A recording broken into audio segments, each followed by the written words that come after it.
말들이 달을 향해 달리던 태초의 시대, 나하강을 사이에 두고 초나라와 단나라가 있었습니다. 북방의 초나라 사람들은 풀을 찾아 양떼를 이끌고 초원을 누볐습니다. 강남의 단나라 사람들은 성을 쌓고 경작을 하며 살았죠.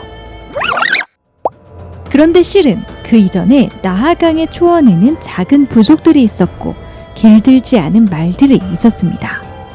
말들은 자유롭게 흩어져 살았죠. 초승달이 뜨면 모든 말은 달을 향해 달려갔습니다. 말들의 피는 빠르게 돌았고 숨은 깊었습니다. 밤새 달리던 말들은 새벽녘 나하강 하류에서 목을 죽였습니다. 달을 향해 달린다고 해서 신월마라고 했죠. 양치기 추는 나하강 상류에 살았습니다. 추가 살던 곳에는 풀과 하늘, 그리고 끝없는 지평선 외에는 아무것도 없었죠. 그는 양떼를 몰고 다니며 살았습니다. 이때에는 남녀가 눈이 맞으면 서둘러 몸을 섞었으나 딱히 혼이 나거나 짝을 이루지 않았고 태어난 모든 아이는 마을에서 함께 키웠습니다. 추는 20살 무렵 외눈박이 무당과 수시로 교접했는데 무당은 딸을 낳다가 죽고 맙니다. 그는 딸의 이름을 요라고 짓고 양젖을 먹여 기릅니다. 요는 15살에 신기를 받습니다. 초원에 알몸으로 누워 달의 기운을 불러들이고 죽은 자들의 넋을 달랬죠. 18살이 되던 해, 요는 초원에서 춤을 추다가 말떼와 마주칩니다. 그중 한 마리가 요를 보고 보리에서 혼자 멈춰섰고 요를 따라 집으로 왔죠. 추는 말을 돌려보내라고 했지만 요는 듣지 않습니다. 말의 눈동자는 맑고 서늘했죠. 이 푸른 순말은 훗날 총총이라는 이름을 얻습니다. 당시의 말은 인간과 함께 살지도 길들지도 않았습니다. 추는 가장 처음 말을 탄 인간이 됩니다. 말의 이빨 사이에 재갈을 물리고 고삐를 걸었죠. 총총은 고삐를 조금만 당겨도 사람의 뜻을 알아챘습니다. 말을 타고 달릴 때 추는 이 세상이 멀리 보이고 내려다 보였습니다. 먼 곳이 가까웠고 더 넓어진 세상은 더 좁아 보였습니다. 장마가 끝나고 추는 초원의 기루가루 부족장 진영을 향해 떠납니다. 열흘을 걷고 닷새를 기다려 부족장을 만났죠. 추는 부족장에게 말을 탈 수 있다고 설명합니다. 닥쳐라. 사람과 짐승의 몸이 서로 다른데 어찌 올라타서 함께 달릴 수 있단 말이냐?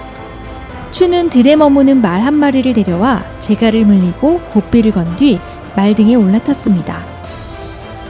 이 모습을 본 부족장의 마음속에는 이 세상의 모든 초원과 강이 떠올랐고 가본 적 없는 여러 땅의 바람이 불어왔습니다.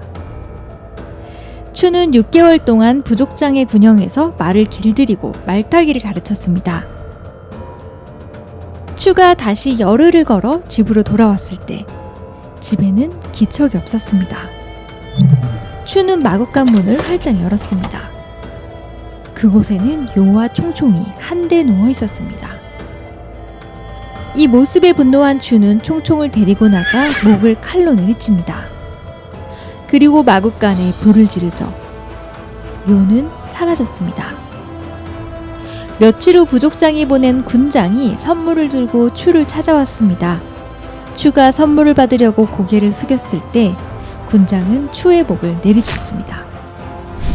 부족장은 말타기의 비밀이 다른 부족에게 새어나갈까봐 걱정했던 것이죠. 말타기의 비밀을 유지해야만 부족의 땅은 더 넓어질 것이었습니다. 군장은 추의 머리와 총총의 머리를 자루에 담아 부족장에게 바칩니다. 추가 죽고 총총이 죽은 뒤로 모든 부족은 말을 타고 다니면서 싸웠고 싸움터마다 사람과 말 시체가 쌓이고 또 쌓였습니다. 그렇게 시간이 흘러 초나라와 단나라의 싸움에서도 말은 가장 중요한 수단이 됐죠. 총총이 죽던 날 밤, 요는 마을에서 도망쳐 초원 가운데 우뚝 솟은 백산으로 들어갑니다. 요는 150살을 살았고 죽은 후에도 넋이 되어 이 땅의 죽은 자들을 달래준다고 후대 사람들은 전했습니다. 초나라와 단나라의 전쟁은 오래도록 계속됐습니다. 과연 나하유역의 승리자는 누구였을까요? 까마득한 옛날. 실제 어느 신화에서 등장할 법한 이 이야기는 김훈 작가님의 신화적 상상에서 출발합니다. 그동안 김훈 작가님은 임진왜란을 배경으로 한 칼의 노래, 병자호란을 배경으로 한 남한산성처럼 실제 역사적 배경을 바탕으로 소설을 그려왔는데요. 이번 소설에서는 시공을 허무는 판타지적 세계를 구현했다는 것이 새롭습니다. 곰이나 호랑이 토템을 바탕으로 했던 설화에서처럼 초와 단에서는 각각 신월마와 비혈마라는 초원의 야생마를 신성시했는데요. 그래서 재미있는 건 이 소설의 주인공이 사실 말이라는 점입니다. 초나라와 단나라의 두 장수를 태우고 달리던 말 야백과 토아는 폐허가 된 전쟁에서 우연히 만나 사랑에 빠지게 되는데요. 잔혹한 전장에서 피어나 죽음까지 함께한 이 두 말의 사랑 이야기는 지금까지 읽어본 어떤 러브스토리보다 애틋합니다. 최근에 사랑받고 있는 소설들을 보면 굉장히 짧고 호흡이 빠른 문체, 그리고 강렬한 내러티브가 주를 이루고 있는데요. 여기에 더해서 김훈 작가님의 명실공히 힘있고 아름다운 문장이 굉장히 깊이 강렬한 여운을 남겼습니다.